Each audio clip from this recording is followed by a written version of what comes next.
안녕하세요. 아침 저녁으로 이곳 사연을 즐겨 듣는 70대 초반 할아버지입니다. 이곳에 보면 유독 가족 관련 사연이 많더라고요. 들으면서 많은 공감을 했습니다. 다들 그렇지 않습니까? 나 하나 똑바로 사는 건 아무 문제 없지만 내 부모, 내 자식만큼은 아무리 노력해도 내 뜻대로 되지 않아요. 그래서 많은 인생 선생들이 자기 인생 이야기를 공유해 준 것처럼 저도 제 이야기를 다른 분들과 나누고 공감하고 싶어 이렇게 사연을 보내봅니다. 저는 경북의 한 지역에서 삼남일녀의 사남매 중 셋째로 태어났습니다. 형 둘의 막내 여동생 하나였죠. 저희 아버지는 제법 여유 있는 동네 유지였어요. 덕분에 힘든 시대에도 밥 굶을 걱정은 없이 잘할 수 있었죠. 문제는 저희 아버지가 당시 수많은 어르신들처럼 마지막 감사고 돌던 분이었다는 겁니다. 어머니 또한 마찬가지였고요. 뭐든 큰형이 제일 좋은 옷을 입고 제일 맛있는 음식을 입에 먼저 넣어야 동생들인 우리에게 차례가 왔죠. 큰형 또한 어릴 적부터 당연하게 대우받다 보니 점점 아나무인이 되어갔고요.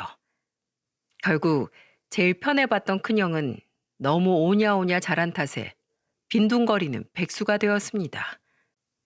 허구한 날 집안에 돈을 가지고 나가 낮이고 밤이고 도박에 몰두하기 일쑤였죠.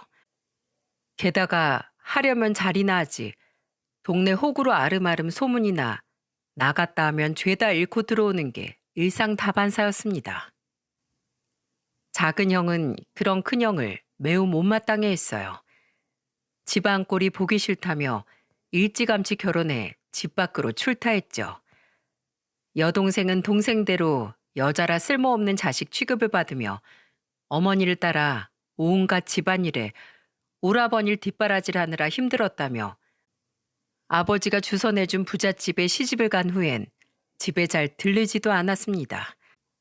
이미 아들 둘을 둔 부모님은 제게 별다른 애정도 관심도 주지 않았었기에 저 또한 제 스스로 알아서 잘 커야만 했어요.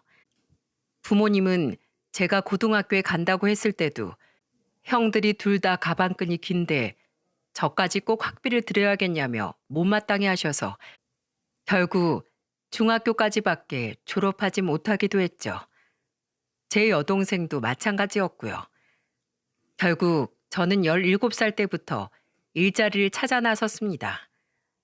이곳저곳 기웃거리다 한 공사판에서 운이 좋게도 견습공 생활을 하게 됐는데 그 일이 제 평생의 업이 되었죠.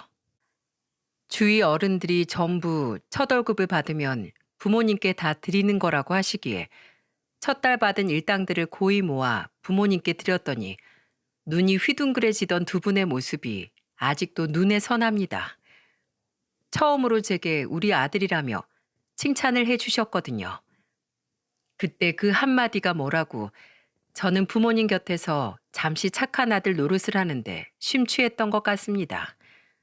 하지만 20대 중반에 거의 30이 다 되어서도 집에 돈을 까먹으며 빈둥대는 큰형을 보고 뭔가 잘못된 걸 깨달았죠.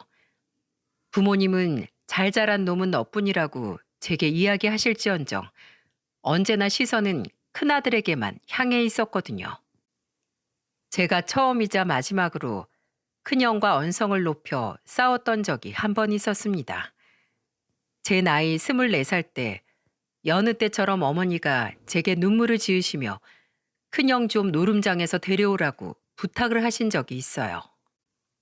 당시 퇴근해서 무척 피곤했는데도 저는 어머니의 부탁을 거절하지 못했습니다. 노름장에서 찾은 큰형은 그날따라 술에 잔뜩 만취해 있었고 너무 피곤했던 전 그런 형을 설득하길 포기하고 뒷덜미를 잡아 집으로 끌고 왔죠. 이 겁대가리 없는 자식이 감히 하늘 같은 형을 짐승 끌듯이 질질 끌고 와? 일로 와. 나한테 맞은 지 좀 됐지? 오늘 아주 복날 개 패듯이 한번 맞아보자. 좀 하지 말라고. 큰형, 제발 정신 좀 차려. 언제까지 그렇게 한심하게 살 거야? 속상해 하시는 부모님 안 보여? 제발 인간 좀 되라, 어? 뭐? 한심해? 난리도 그런 난리가 없었습니다. 노발대발하던 큰형은 힘으로 제게 이기지 못하자 집안의 온갖 물건들을 다 제게 집어던지며 때려 부셨어요. 그 때문에 부모님까지 다칠 뻔하자 저는 참지 못하고 형을 밀어 넘어뜨렸죠. 그때였어요. 아버지, 이놈이 감히 아무리 우스워도 네 큰형이 이 집 장남이고 장손이다. 어딜 형을 밀어서 넘어뜨려? 고얀 놈. 당장 형한테 사과하지 못해? 큰형이 넘어진 순간 아버지가 제 뺨을 대뜸 후려치신 거예요. 서러웠습니다. 분명 잘못한 건 큰형이었고 큰형이 던진 물건에 맞아 얼굴과 온몸에 생채기가 생긴 것도 나였는데요.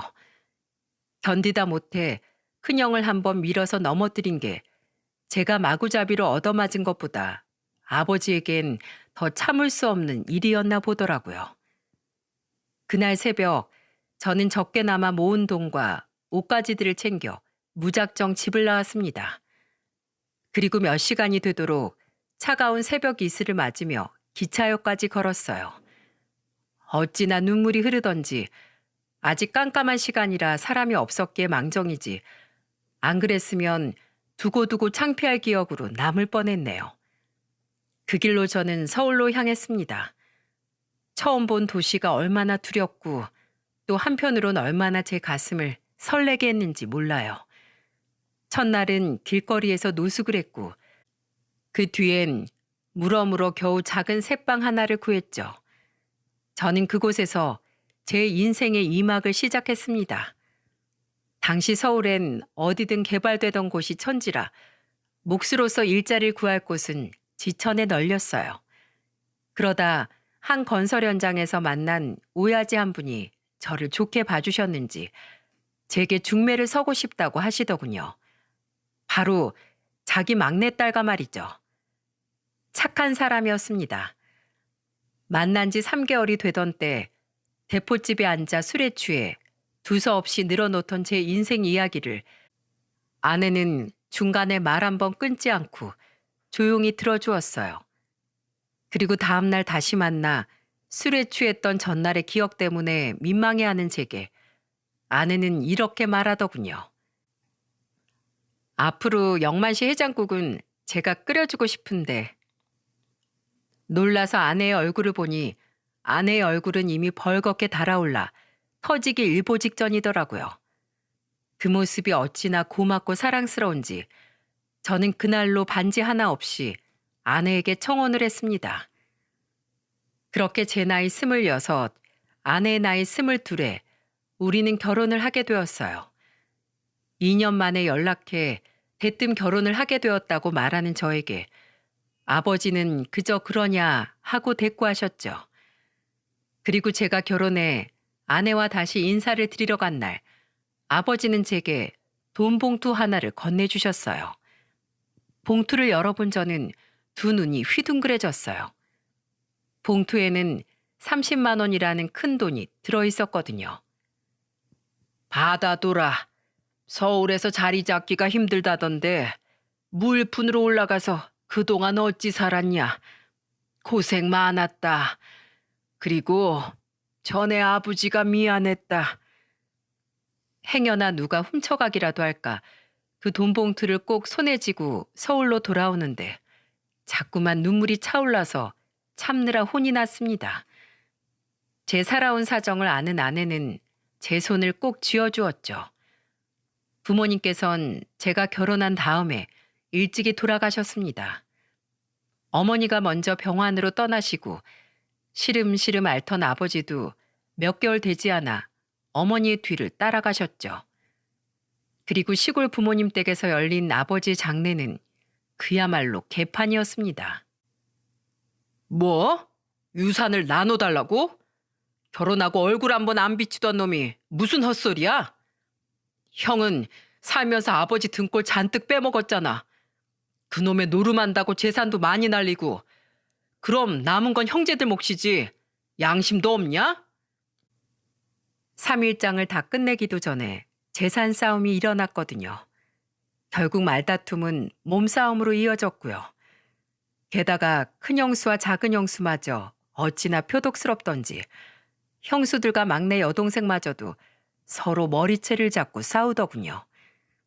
저는 그 꼴이 보기 싫어 3일장을 끝내고 선산의 어머니 묘 옆에 아버지를 묻자마자 그 길로 형제들과 인연을 끊었습니다. 부모가 돌아가셨는데도 자기들 이속만 챙기려 하는 그들을 내 가족이라고 여기고 싶지 않았거든요. 저는 그날 이제 내게 가족은 아내밖에 없다고 마음을 다잡았죠. 결혼한 지 2년 뒤 드디어 첫 아들이 태어났습니다. 그리고 또 2년 뒤 작은 아들마저 세상의 빛을 보게 되었어요. 저는 아이들을 보며 다짐했죠. 내 아이들은 누구 하나 차별하지 않고 똑같이 애정을 주며 키우겠다고요. 그리고 배움에 아쉬움이 남은 저와 다르게 내 자식들은 원하는 만큼 꼭 교육을 시켜주리라 생각했고, 그러자면 더 열심히 돈을 벌어야겠다 싶었습니다. 그래서 전 아내의 반대를 무릅쓰고 80년대 초 중동으로 파견을 나가게 되었어요. 몇 년 나갔다 오기만 하면 떼돈을 번다는 소리를 들었거든요. 더는 안 말릴 테니까 제발 다치지 말고 몸 조심해야 돼. 아내는 제 설득에 못 이겨 결국 눈물을 머금고 저를 보내주었습니다. 말 한마디 안 통하는 타국에서의 생활은 무척이나 고됐어요.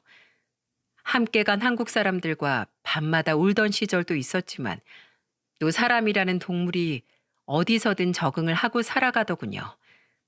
덕분에 가방끈도 짧은 제가 영어 몇 마디도 할 수 있게 되었고요. 그렇게 5년을 일한 후 산업역군이라는 칭송을 받으며 저는 한국으로 돌아왔습니다. 사진으로만 보던 아들들은 벌써 10살, 8살이 되었더군요. 눈물을 흘리며 저를 맞이해준 아내와는 다르게 아들들은 제 엄마의 뒤에 숨어 쭈뼛댔어요. 저는 그런 아이들에게 두 팔을 벌리고 말했죠. 사내 자식들이 왜 이렇게 숫기가 없어? 자, 아버지한테 와. 진하게 한번 안아보자, 내 새끼들. 아들들은 서로 눈치를 보더니 뒤늦게 제게 다가와 푹 안기더군요. 자식들의 목덜미에 얼굴을 묻고 살냄새를 맡는데 그간의 고생이 다 지금 이 순간을 위해서였던 것 같아 눈물이 폭발을 하지 뭡니까? 제가 울자 아내도 눈물을 터뜨렸고 그제 아들들도 아빠하며 저를 끌어안고 펑펑 울었습니다. 저는 5년간의 파견 생활로 속된 말로 떼돈을 벌게 되었어요. 한국에 돌아온 지 얼마 되지 않아 저는 꿈에 그리던 아파트 한 채를 사서 이사를 했죠. 승강기에 타면서부터 설레는 마음을 숨기지 못했던 아내는 집에 들어서자 아예 깡충깡충 뛰며 어린아이처럼 좋아했어요. 여보, 정말 우리 여기에서 사는 거 맞아? 어? 이거 꿈은 아니지? 아니야. 혹시 꿈이라면 당신 잠에서 깨워서 다시 사줄게. 당신도 이제 아파트 사는 사모님이야. 아버지, 형, 이거 봐. 화장실 욕조가 아주 번쩍번쩍해. 신이 나긴 아들들도 마찬가지였어요. 거실부터 3개의 방 곳곳을 뛰어다니는데 나중엔 아랫집에서 시끄럽다며 올라와 제가 사과를 했을 정도였죠. 그날 비싼 빵집에서 케이크라는 것도 사보고 초도 부쳐 온 가족이 축하 파티를 하는데 그렇게 행복할 수가 없더라고요. 저는 다시 서울의 현장들을 돌며 일을 시작했고 다행히 아들들 또한 싸우지 않고 사이좋게 자라주었어요. 서로 의지하면서도 배려 있게 대하는 모습을 보며 제 교육이 틀리지 않았던 것 같아 내심 안심이 되었죠. 이후 큰아들은 서울의 대학을 졸업해 중견기업에 입사를 했습니다. 작은 아들도 제 형처럼 대학까지 갔으면 했건만 공부는 영 자기 체질이 아닌 것 같다며 고등학교를 졸업하곤 카센터에 취업을 하더군요. 그리곤 자기 가게를 차리고 싶어 하는 것 같기에 저는 선뜻 작은 아들에게 창업 비용을 보태주었어요. 아버지, 괜찮아요. 대출 받아서 시작해도 충분해요. 받아둬라. 네가 모렴치한 놈이 아닌 걸 알아서 주는 거다. 그리고 나 때와는 다르게 요즘 젊은 애들은 빚 없이 살기가 힘든 시대라더라. 그러니 지금은 내 도움 받고 대출은 나중에 정말 너 필요할 때 받았어. 시간이 흘러 큰아들은 나이 32에 4살 어린 여자를 만나 제 가정을 꾸리게 되었습니다. 솔직히 며느리의 첫인상이 썩 좋지만은 않았어요. 저와 대화를 하면서도 누나를 대굴대굴 굴려대는 게 속이 투명한 아이는 아닌 것 같아서 말입니다. 당시 예비 며느리였던 그 애가 첫인사를 하고 돌아간 뒤 저는 큰애에게 물었어요. 이런 걸 물어서 미안하다만 저 애가 어디가 좋니? 자꾸만 집중도 못하고 이리저리 눈치를 보며 살펴대는 게 이 아버진 영 마음에 차질 않는다. 그게 저 사람이 여동생이 한 명 있는데 어릴 적부터 동생이랑 차별을 많이 받으면서 자랐대요.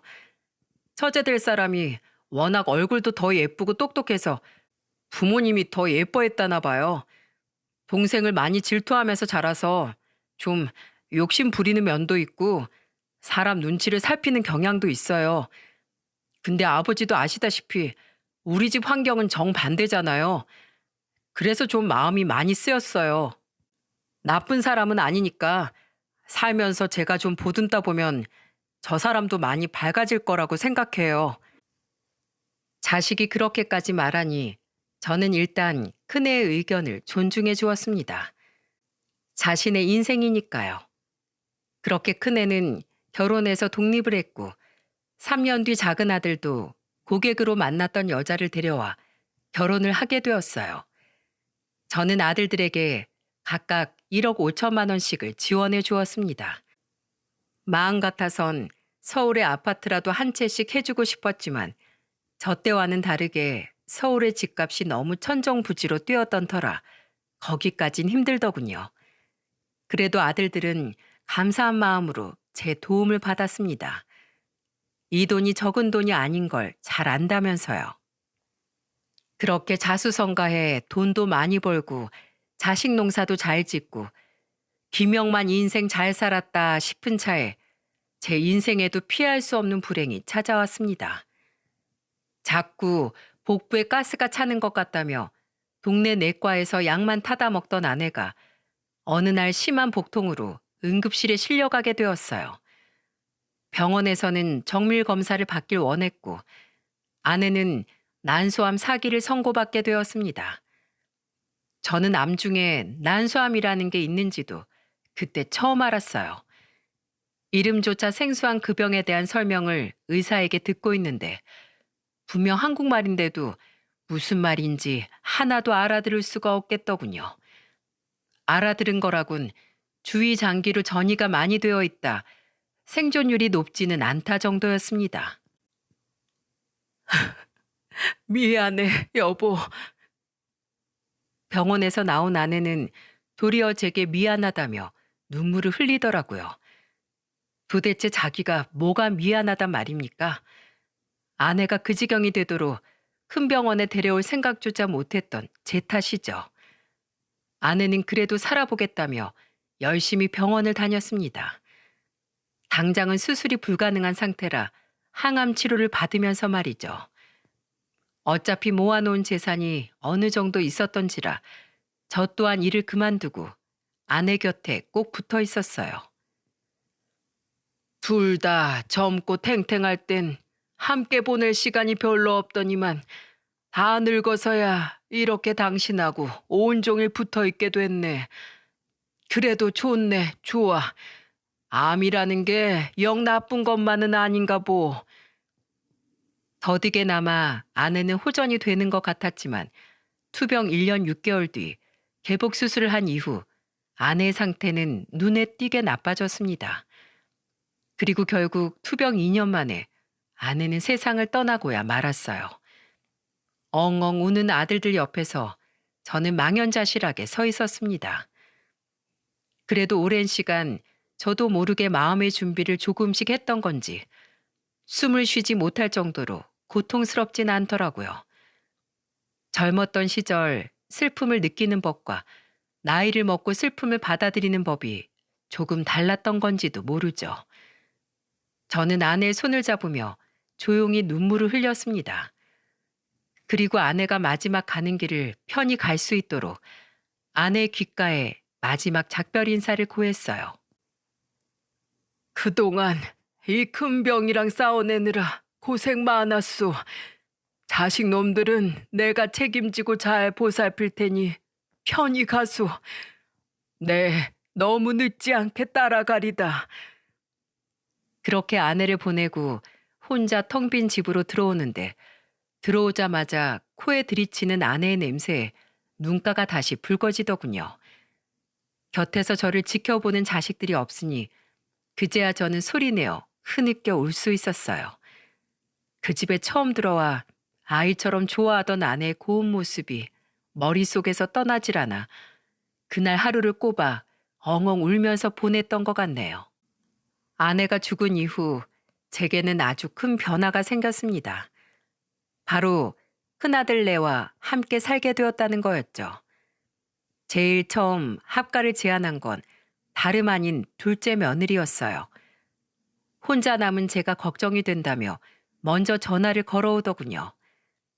그 마음이 너무 고마워서 생각해보마 하고 전화를 끊었는데 그 이야기를 들었는지 그날 밤 아예 큰아들 내외가 2살배기 손녀딸까지 안고 저를 찾아왔더라고요. 아버님, 동서한테 연락 받았어요. 아버님, 서방님네 들어가지 마시고 저희랑 함께 살아요. 저희가 잘 모실게요. 장남이 이렇게 번듯하게 잘 살고 있는데 둘째 아들이 아버님 모신다고 하면 사람들이 다 욕해요. 모름지기 순서라는 게 있는 법이잖아요. 그래요, 아버지. 이 사람이 먼저 아버지 모셔오자고 했어요. 더군다나 재수 씨는 맞벌이잖아요. 이 사람은 애 때문에 집에 있고요. 그러니 집에서 아버지 모시기에 우리가 더 낫지 않겠어요? 자식들이 너도 나도 혼자 남은 애비를 데려가겠다니 참으로 고맙더군요. 저는 큰아들 내외에게 마음만 받겠다고 했습니다.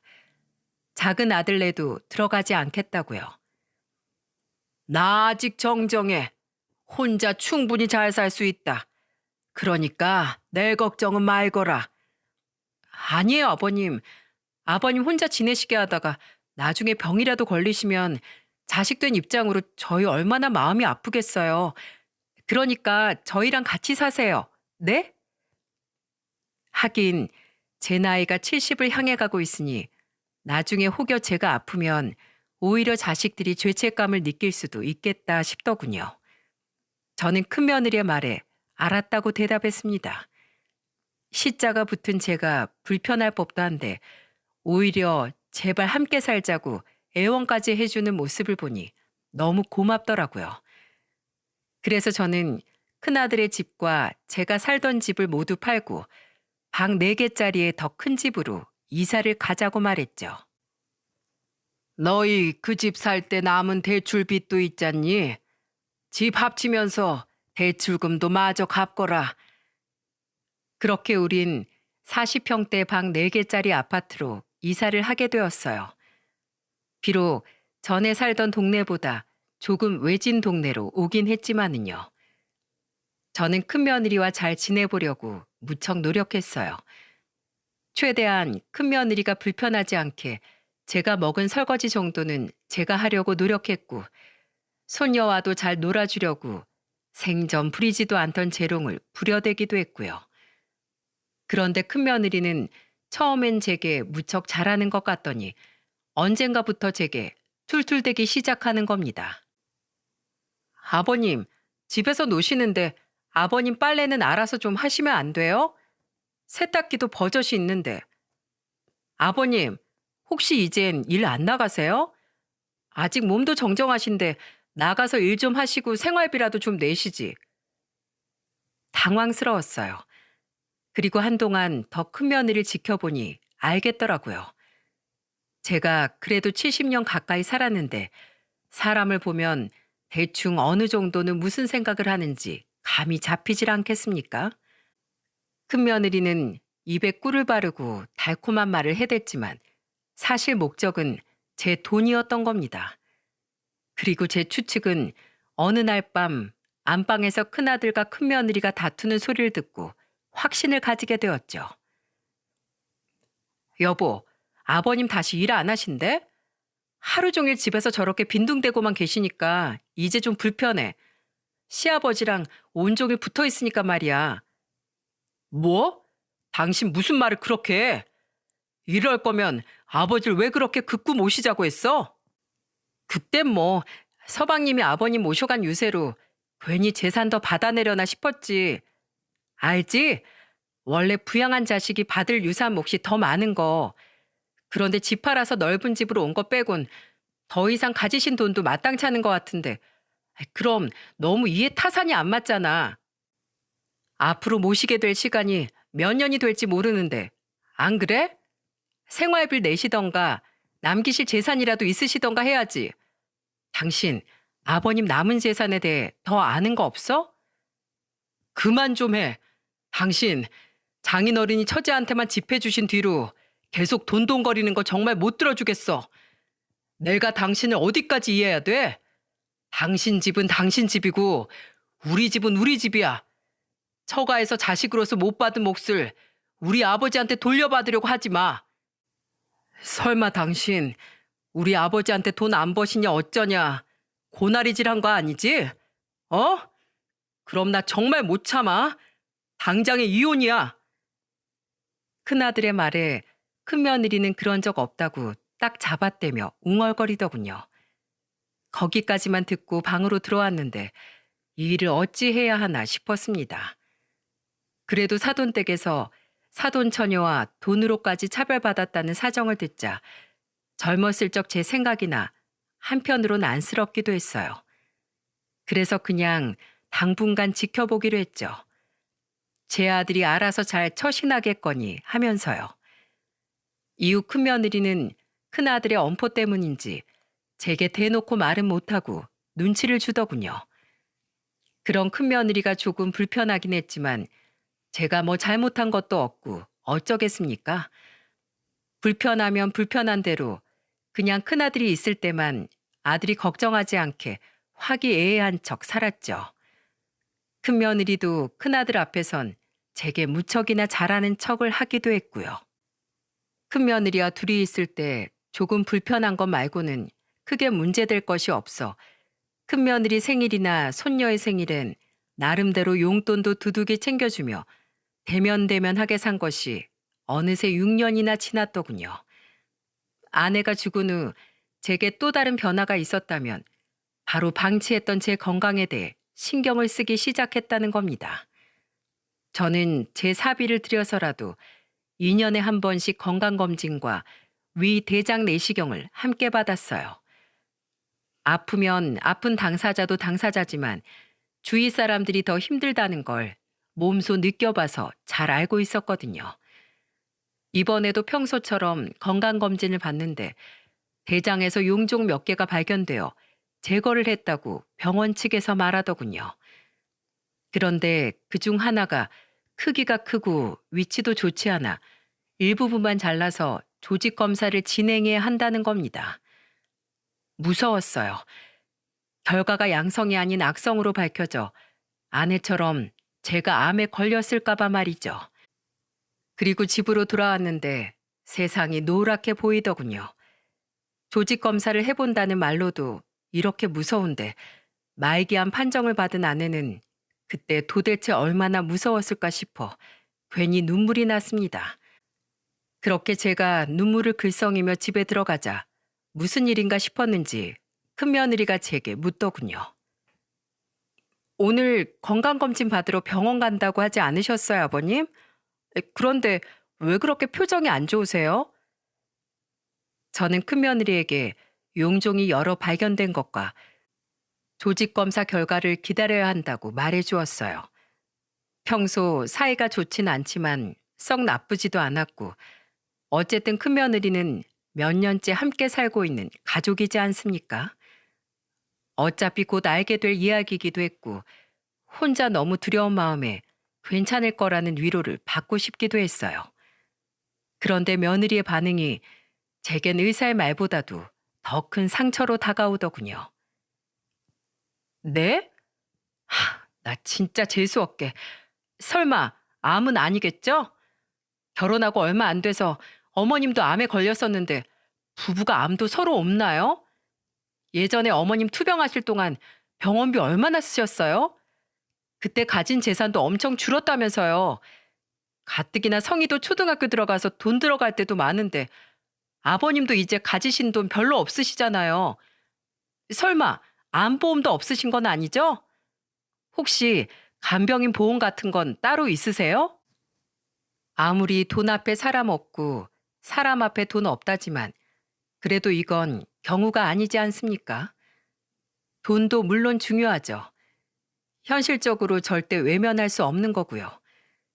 그래도 자식으로서, 사람으로서 뭐든지 말과 행동엔 순서가 있는 법인데요. 재수가 없어? 제가 낮게 깔린 목소리로 묻자 신나게 떠들어대던 큰며느리가 흠칫하며 뒤로 물러서더군요. 저는 그런 며느리를 보며 싸늘하게 말했습니다. 아니, 말하자면 그렇다는 거죠. 죄송해요. 그건 제가 실언했어요. 아니, 네 평소 됨됨이를 보아하니 다른 어떤 말보다 저 말이 더 진심인 것 같구나. 얘 큰아가야, 네가 나와 돈 때문에 함께 살자고 한 거 나 진즉에 다 알고 있었다. 알면서도 네가 자라온 환경이 딱해서 상처받은 내 젊은 시절을 보는 것 같아서 그냥 넘겼어. 우리 둘째보다도 어린 네가 내심 안쓰러웠다. 그런데 오늘 네 말본새를 보아하니 우리의 인연은 더 지속될 수 없을 것 같구나. 아버님. 혹여 검사 결과가 암으로 나온다고 해도 너한테 절대 부담 주지 않으마. 네가 간병을 도맡을 일도 없을 거다. 왜냐하면 내가 더 이상 널 자식으로 두기 싫어졌거든. 저는 그대로 집을 나와 작은 아들 집으로 향했습니다. 계속해서 걸려오는 큰며느리의 전화는 무시하곤 말이죠. 제가 갑자기 집으로 간다고 하자 아들은 직원에게 가게를 맡기고 집으로 후다닥 달려오더군요. 저는 큰아들에게도 연락해 퇴근하면 작은 아들네로 좀 오라고 말을 했어요. 그렇게 작은 며느리까지 모인 자리에서 저는 그날 있었던 일을 전부 이야기해 주었습니다. 제가 대장암일지도 모른다는 이야기까지 말이죠. 아들들과 작은 며느리는 제가 암일지도 모른다는 말에 한 번 놀라고 큰며느리와의 일화에 2번 놀라더군요. 아버지, 예전에 저랑 집사람이 하는 얘기를 다 들으셨다고요? 전부 다요? 그래. 그래서 내가 큰아가 사정이 딱해. 너 없을 때 불편하게 굴어도 그냥 내버려 두었다. 그런데 내 더는 못 참겠구나. 내가 암에 걸리는 게 재수가 없는 일이라는데 그런 마음을 가진 애랑 어떻게 내가 한 가족이랍시고 살아갈 수 있겠니? 그러니까 큰애 너도 잘 결정하거라. 내가 네 결혼 생활을 앞으로 더 해라 마라 왈가왈부하진 않으마. 네 앞가림은 네가 알아서 잘 하리라 믿으니까. 그래도 괘씸해서 그 집은 그대로 못 두겠으니 그 집 팔고 내가 그 집 사면 낸 돈만큼은 다시 가져가마. 돈이 제일인 사람은 돈으로 홍군형을 내야지. 그 집 세금 문제로 저와 큰아들의 공동명의로 구입을 했었거든요. 큰아들은 제게 죄송하다며 아버지 뜻대로 하시라고 고개를 떨궜습니다.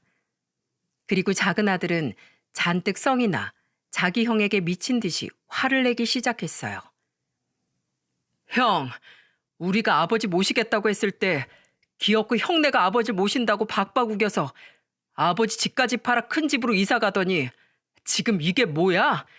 형수 진짜 미친 거 아니야? 아니다. 이제 다 형이 문제지. 애초에 형수가 그딴 말 같지도 않은 소리를 했을 때 형수부터 쳐냈어야지. 아버지가 우리를 어떻게 키우셨는데 형이 그러고도 장남이야? 어? 큰아들은 둘째 말에 아무 말도 못하고 눈물을 뚝뚝 흘리더군요. 저는 그런 둘째에게 너도 그만하라며 말렸습니다. 그만해라. 지금 네 형 속도 속이겠니? 아버지, 이래도 형편 드시는 거예요? 편은 무슨 편이야? 더 속 시끄럽게 굴어봤자 해결될 일도 아니니까 그렇지.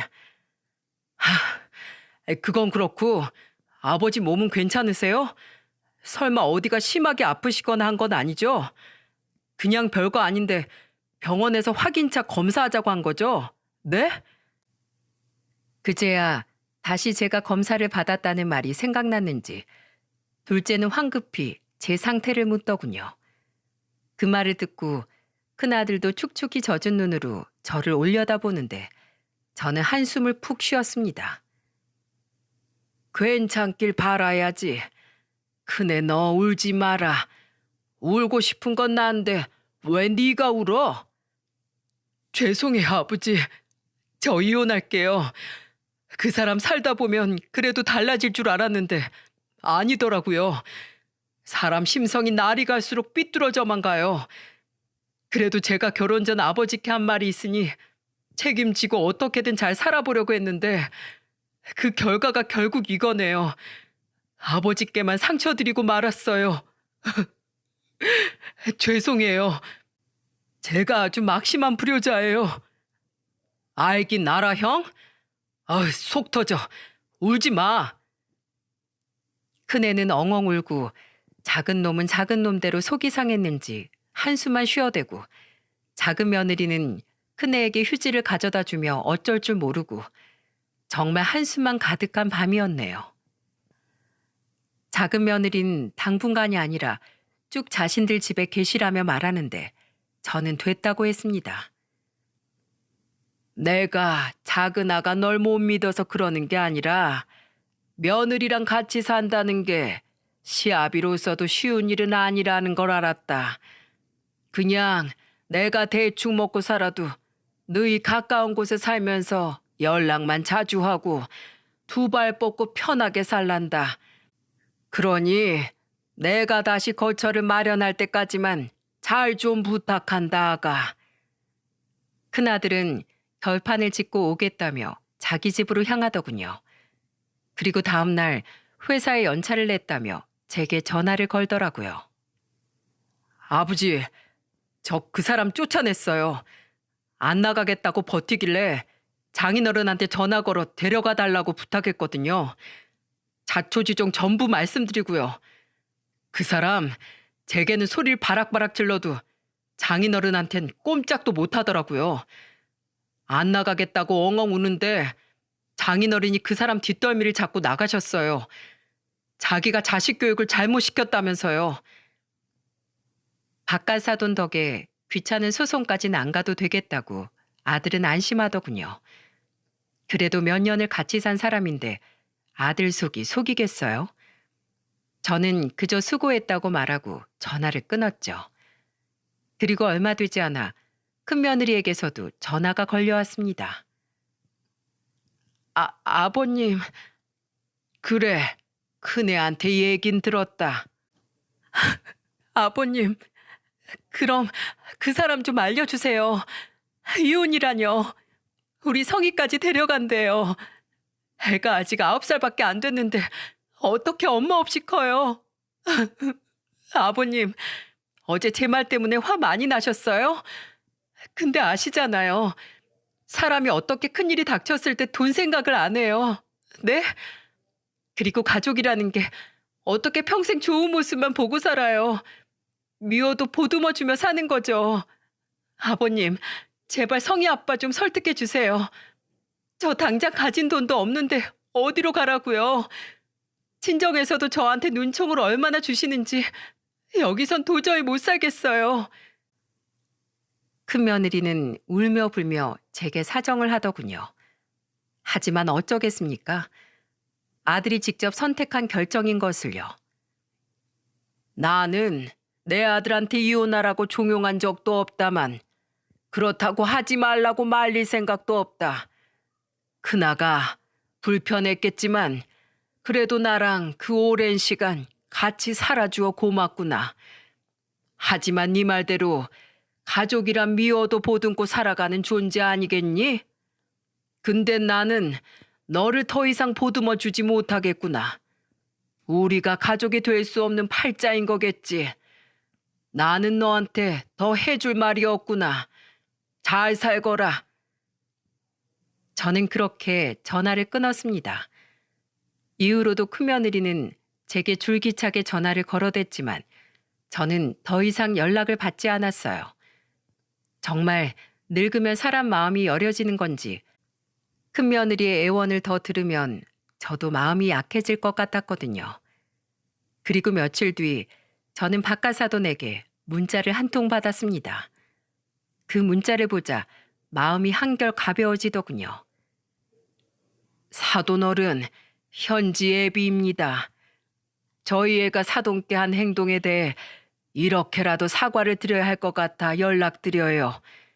현지가 어릴 적부터 자기 동생에 대한 시샘이 많아 엄격하게 키운다는 게 그만 아이 입장에선 차별이라고 느끼게 된 것 같습니다.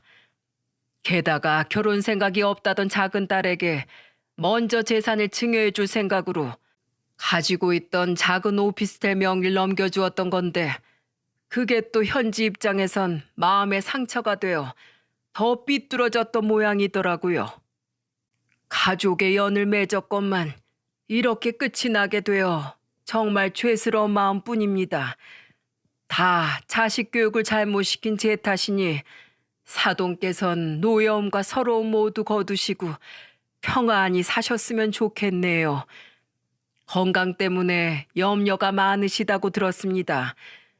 사돈의 건강 또한 무사하시길 빌어요. 죄송하고 감사했습니다. 저 문자대로라면 큰며느리 또한 가족의 품으로 돌아가 어떻게든 살아갈 수 있겠죠. 사돈은 아직 큰며느리를 포기하지 않은 것 같았으니까요. 그리고 제 조직검사 결과는 다행히 양성으로 판정이 되었습니다.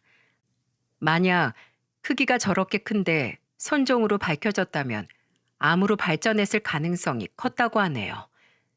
그렇게 다시 제거 수술을 받고서야 저와 가족들 모두 큰 시름을 놓을 수 있었어요. 대신 혹시 모르니 앞으로는 2년이 아닌 매년마다 내시경을 검사하겠다고 아들들에게 약속을 했죠. 큰아들은 별 문제 없이 협의 이혼을 마칠 수 있었습니다. 유책 사유가 큰며느리에게 있긴 했지만 그래도 내 손녀의 애미이고 6년간 저와 관계가 불편했어도 꾹 참고 살아주었기에 큰며느리는 시집 올 때 가지고 온 3천만 원만큼의 재산 분할을 받을 수 있었어요. 이만하면 그래도 큰 잡음 없이 마무리가 된 것 같아 큰아들도 더 이상은 바라지 않았고요. 손녀의 친권과 양육권은 경제력 문제로 큰아들이 가져오게 되었습니다. 큰아들은 아주 정신이 없어 보이더라고요. 혼자서 아이 양육하랴 회사 일하랴 그 집 팔고 이사갈 작은 집을 알아보랴 말입니다. 그러다 결국 회사에서 쓰러져 응급실에 실려가기까지 했다지 뭐예요. 작은 아들에게 그 소식을 듣고 저는 큰아들에게 전화를 했습니다. 예, 아버지. 너 쓰러졌었다며. 그런데 왜 나한테 얘기를 안 해? 영호가 말했어요. 에이, 말씀드리지 말라니까. 걱정하실까 봐 말 안 했죠. 안 그래도 연락드리려고 했는데 저 근처에 방 2개짜리 빌라에 들어갈 수 있을 것 같아요. 가격이 잘 나왔더라고요. 그러니까 조금만 기다려주세요. 거기 가면 성인은 누가 보냐? 지금처럼 제가 최대한 회사에서 일찍 퇴근하고 집에 와야죠 뭐. 에휴, 됐다. 이러다 너 또 쓰러지면 성이 원망을 내가 들으랴? 그 집 팔지 마라. 내가 다시 들어가서 성이 봐주마. 그 어린 건 무슨 죄니? 집에서 돌봐줄 사람 하나 없이. 아버지. 끝까지 모른 척 하려 했건만 어린 소녀가 너무 눈에 밟히더라고요. 결국 전 다시 큰아들과 손녀와 함께 살게 되었습니다. 그렇게 산 지가 벌써 1년이네요. 요새 저의 제일 큰 고민이 있다면 바로 제 10살 된 손녀랍니다. 제가 아들만 둘 키워봤지 딸은 생전 키워본 적이 없어서 말이죠. 툭 하면 삐지고 때를 쓰곤 하는데 아들이면 궁둥이라도 때려서 말을 듣게 하지 손녀에겐 손가락 하나 가져다 대는 것조차 조심스럽더라고요. 아까워서 말이죠. 할아버지 미워. 내가 인형 사달랬잖아. 이게 뭐야? 미안하다 성이야. 이 헤레비가 잘 몰라서 이 레곤 별로야? 어? 도대체가 요즘 장난감 종류는 왜 이렇게 많답니까? 정말 요즘엔 인터넷으로 장난감 이름, 만화 캐릭터 이름 외우는데 하루를 다 보내는 것 같네요.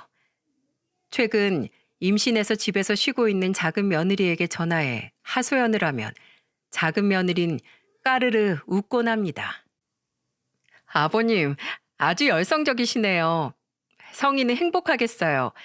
우리 아이 태어나도 성이처럼 예뻐해 주실 거죠? 예뻐만 하마. 맡기지 마로. 내가 아주 성이 하나라도 죽겠어. 사실 말은 저렇게 했지만 제 아들들 어릴 땐 제가 일하느라 바빠 이렇게 곁에 붙어 있던 적이 없었는데 손녀가 자라는 모습을 보고 있자니 아내가 아들들을 키울 때 이렇게 행복했을까 싶기도 합니다. 온종일 저만 찾아대는 손녀를 보면 살아있는 기쁨이 느껴지거든요. 그리고 사실 자식들에게 아직 말하지 않은 게 있는데 저 아직 자식들에게 말하지 않은 재산이 꽤 두둑이 있답니다. 중동 파견 갔을 때 벌어둔 돈 중 일부를 주식으로 묵혀뒀었거든요. 하지만 아들들이 인연을 끊은 제 형제들처럼 혹시라도 재산 문제로 다투게 될까봐 미리 말하지 않았었지요. 이 말은 제가 죽기 전까지도 하지 않을 생각이랍니다. 제가 언제까지 살게 될지는 모르겠지만 살면서 큰 돈 들 일이 있으면 거기에 쓰고 아니면 잘 보관해뒀다가 손주들에게 나눠주려고요. 그마저도 아니면 사회에 환원하고 가도 좋고요. 아직 살 날이 많다고 믿고 고민은 아주 천천히 해볼 작정입니다. 어때요? 제 사연도 많은 분들께 조금이나마 공감이 되었을까요? 다른 분들의 이야기에 비해 조금 덜 극적이고 조금은 덜 시원할지 몰라도 그냥 이런 사람도 있다 정도로 들어주셨으면 더할 나위 없이 기쁘겠습니다. 여러분, 사는 게 참 고되죠? 떠나간 보고픈 이도 날이 갈수록 하나둘 늘고요. 그래도 우리 세상이 우리에게 준 이 삶, 기운이 쇠할 때까지 한번 열심히 걸어나가 봅시다. 정 힘이 들 땐 지금처럼 모르는 이의 사연을 들으며 서로 공감하고 힘을 내보자고요. 그럼 서울 어느 곳에 사는 70대 늙은이의 수더분한 수다를 들어주셔서 다들 감사드립니다. 행복하세요.